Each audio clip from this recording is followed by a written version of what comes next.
Hi, this is Scott Garibay, and today we're going to talk about Andrew Yang and the possibility of using entertainment at its full asset value during and after Andrew Yang's presidency. So today I'm going to give a request to Andrew Yang for him to begin to execute on in year 2 of term 1. All right? So we all work real hard. Andrew Yang wins next November. In January 20th, 2021, Andrew Yang drops into the Oval Office. The first 100 days is really important. I've already asked for things in that 100 days. The first year is also going to be, it's all going to be about UBI, getting UBI set, helping people to understand UBI, helping people to deal with the shock of UBI. There's going to be a major shock of UBI, okay? But in year 2, I'm going to set this request here, and here's my request to Andrew Yang. My request to Andrew Yang in year 2 of his presidency is to reshape the government to set entertainment as America's greatest asset, bar none, okay? All right, now why, and I think this is incredibly important, and the reason why is, you know, as I've continued to learn about politics and all these people are talking about regulation and economics and laws and all these different things, I realize one of the biggest things that a government does is regulation, right? One of the things that Donald Trump has done is he's absolutely destroyed regulations that Obama set into place, right? This has made a lot of people upset, right? And there's regulations about energy, and there's regulations about drugs, and there's regulations about food, right? But the reality is, okay, I'm willing, first of all, I think a lot of that stuff is completely unnecessary, but I'm not going to ask Andrew Yang to take any of it away. I know there's a lot of people who are like, oh, I really want to make sure my food is safe, right? I think the market would take care of that stuff on its own. If, you know, if your place is filthy and like people are getting sick at your place, yeah, some Americans are going to get sick there, right? And then nobody's going to get, and it's going to whip through social media in about a New York second, and you'll have nobody there in a week. Right? The problem takes care of itself. But I'm going to leave it there in place, right? Because I know there's a whole bunch of people like, oh, I really want clean food, whatever, right? So we'll leave it in place, right? What I want is I want entertainment to begin being regulated, right? Like right now, the government has like literally hundreds of people who study the weather, right? Like, okay, I'm not going to ask them to get, if it were up to me, because I'm kind of a Republican at heart, right? I'd get rid of all those people. I mean, the government doesn't need to study weather. It's stupid, right? But, again, I'm an American. I love all Americans. And there's a lot of Americans who are like, I don't want a tornado to sweep my home away. And I would like there to make sure that the government makes sure I'm warned. Whatever, right? Like, so we'll leave that there, right? But what I'm saying is, I want, right, since we already have all these stupid departments that do all this stupid stuff, let's start focusing on things that actually matter, right? And you know what matters in America today? Is entertainment. Entertainment matters at a level we are not even grasping at any level, right?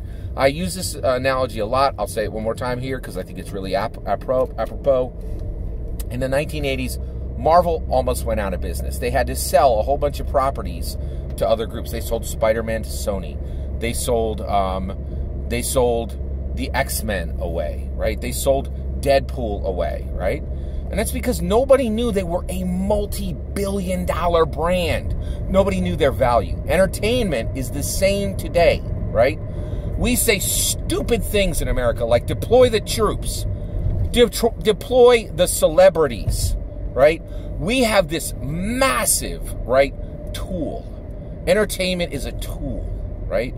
And the government right now has its fingers in every freaking pie you can imagine. Right? They're like, we need certain things from the energy department. We need certain things from pharma. We need certain things from the food industry. And we're demanding them with these laws and regulations. And then they do nothing with our most powerful resource, which is celebrity and entertainment, right? Now I'm going to tell you exactly how did this get in my head, right? I'm really starting to think that Americans don't understand how incredibly valuable American entertainment is. I honestly am starting to think oil's stupid, right? The most valuable resource in the world, right, is Riverdale, right? Like I can't tell you how like important American entertainment is, and nobody gets it. Nobody sees the massive resource we have untapped. It's exactly like oil in the 1800s. It was sitting in there in the ground, and no one knew its value, right? But in 1950, the value of oil was known, right? Well, right now, it's the 1800s for American entertainment. American entertainment is used by every nation on the planet. Even North Korea watches our movies, right? And the thing is, we are not valuing it correctly, and we're not understanding how powerful it is. Now, how do I know this? Well, there was a shocking reminder to me today. My youngest son, I'm incredibly blessed to have 4 children, and each one of them is a unique source of joy to me, right? So my youngest son, he had saw me watching Conan OBrien, right? So he starts watching Conan OBrien, right? And the way, by the way, the way we craft our kids' media consumption, we have an upstairs and a downstairs.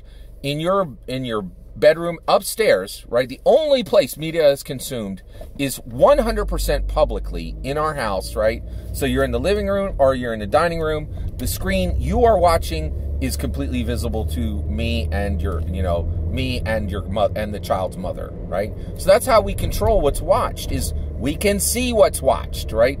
Our kids have absolutely no devices where they can watch anything privately. We know everything they're on. We have every password to every app. We keep 100% control of all media in the house, right? And there is, and so our kids don't have any private devices or any devices that can serve them any media in any private way, right? And so, so I know that my son started watching Conan because he watches it on our big screen, right? And he watches it on his laptop, just sitting on the couch, right? And we even control headphones, right? Like, you have to ask to use headphones in our house, right?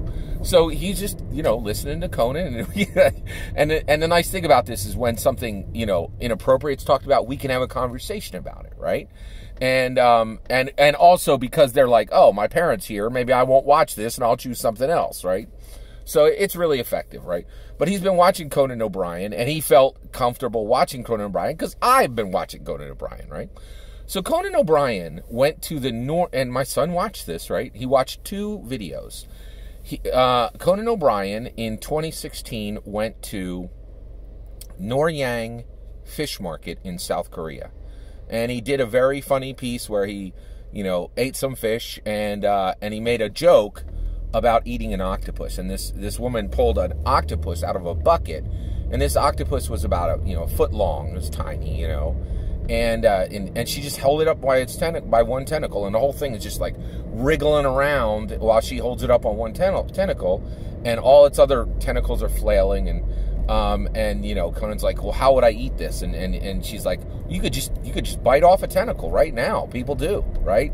And he's like, whoa, and he goes, well, I'm not going to bite off its tentacle. In fact, I'm going to spare it, right? And he makes a joke, and then he brought it with him to the airport when he was going to leave, and they're like, you can't take this animal out of the country, right?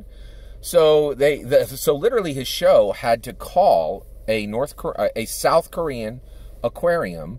A South Korean aquarium dispatched a person who took this octopus, which was named Samuel by Conan, and Samuel the octopus was put into a South Korean aquarium, a large one, a very well-visited one, right? And and at that point, Samuel the octopus, who was literally a $1 octopus, pulled out of a feed barrel, okay? His fate was to die in someone's mouth, right? Was spared by Conan OBrien in South Korea. Samuel the octopus was spared by Conan OBrien in South Korea, right? And this blows my mind, right? So Conan goes back to America. He doesn't think anything about it. 6 months later, the aquarium says, hey, Samuel the octopus has been doing great. Lots of people come and visit Samuel the octopus that was left here by Conan OBrien, right?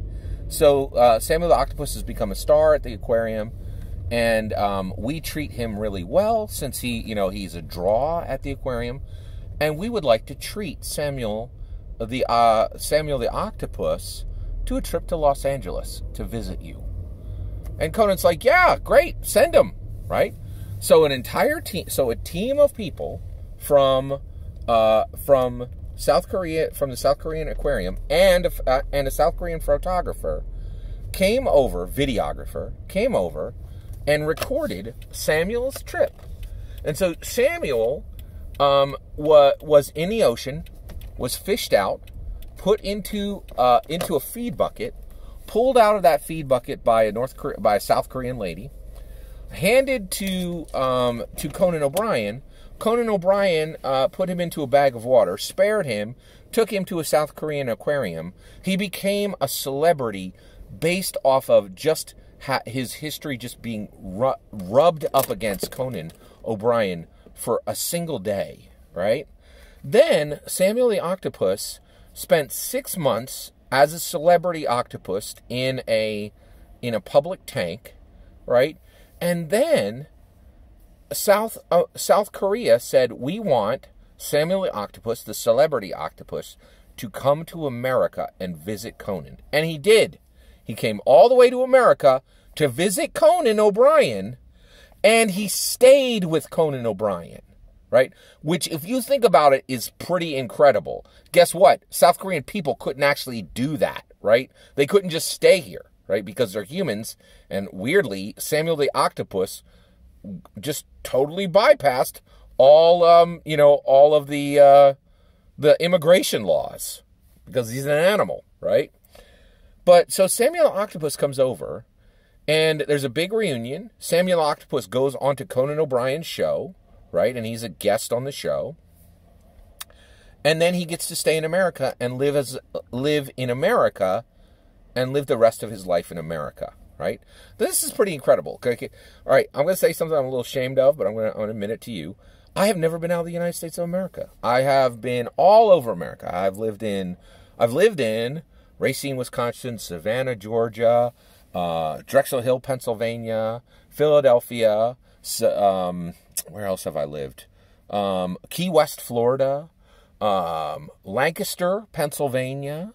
I've lived in Indiana. I've lived in Corydon, Indiana, and Louisville, Kentucky.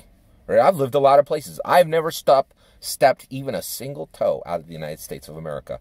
Samuel the Octopus, right, who had a period of his life where he was in a feed bucket, is more well-traveled than I am, right? That's astounding. That is truly incredible. And the reason why was he spent a single day with an American celebrity. American celebrities can accomplish things that, in my opinion, this is the real kicker here, right? American celebrities can accomplish things that no army could accomplish, right? So why don't we start using them, right? Like, stop deploying the troops and start deploying the celebrities, right? Start realizing that what we're exporting has incredible value and is far more powerful than we're realizing. And under Andrew Yang, I would like to see a very sharp, specific ramp-up of the government's understanding and interaction with the entertainment industry, right? The entertainment industry sticks their nose in politics absolutely constantly at every single level. The actors, the grips, the directors, the writers. You can't spin around on Twitter and throw a rock without hitting some Hollywood type who's got a lot to say about politics. Well, guess what? It needs to start swinging the other way. And the government needs to get very involved in politics, right? Because it is a blind spot for us as a nation. So, Andrew, please, the reason why I'm asking you is, one, I know you're going to be president. Two, I know that you have the mental capacity to understand this counterintuitive thing and give this true thought and determine the correct path on what we should do to utilize a massively unrecognized power and value that America has, right? who spent the last 4 years worrying about the price of American steel. Just about the stupidest, most ridiculous waste of time. Who on earth needs American steel? It's the dumbest thing I've ever... Like, why on earth the president would give speech after speech, and there would be pundits and analysts and quants paying attention to the price of American steel is utterly ridiculous, when the probably worth more than all the American steel in the world is Chris Pratt, right? Like, it's ridiculous. It's utterly ridiculous. We are not using our true assets. We are allowing massive untapped assets and value to go unused for the benefit of the American people. And I think Andrew Yang is smart enough to fix this, and I'm asking him to give this thought and to drop in the pattern of oversight that I am saying. And I don't want there to be undue regulation. I just want the regulation and the attention and the amount of resources that is spent on overseeing the American entertainment industry to be equal to that of the weather industry, the energy industry, the pharma industry, the agriculture industry, the food industry, all of that, right? It makes a lot of sense. That's my request to you, Andrew Yang. Please give it some thought. All that's my opinion. I'd love to hear your thoughts on my opinion and what you think the correct shape of entertainment regulation should be in the comments below. Please consider liking and subscribing. And, oh, I totally almost forgot. I need to say thank you to everyone here. Thank you so much. I hit 2,000 subscribers. What the heck? Woo! I'm so excited. Thank you to everyone who, I can't believe this. I'm not kidding. I've been on YouTube for coming close to 6 years. It took me 5 years to get from 0 to 1,000. And I think it took 5 months to go from 1,000 to 2,000. And that is thanks to every single one of you who watches. That is thanks to every single one of you that does amazing comments in the comments section. I'm so thankful to you. I truly, truly appreciate every comment that goes below.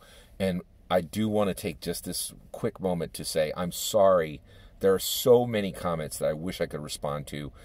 No, if your comment is not being answered, I'm just giving my wife an extra kiss or one of my kids an extra hug or playing another game of chess. Like, I do try to respond to quite a few of them.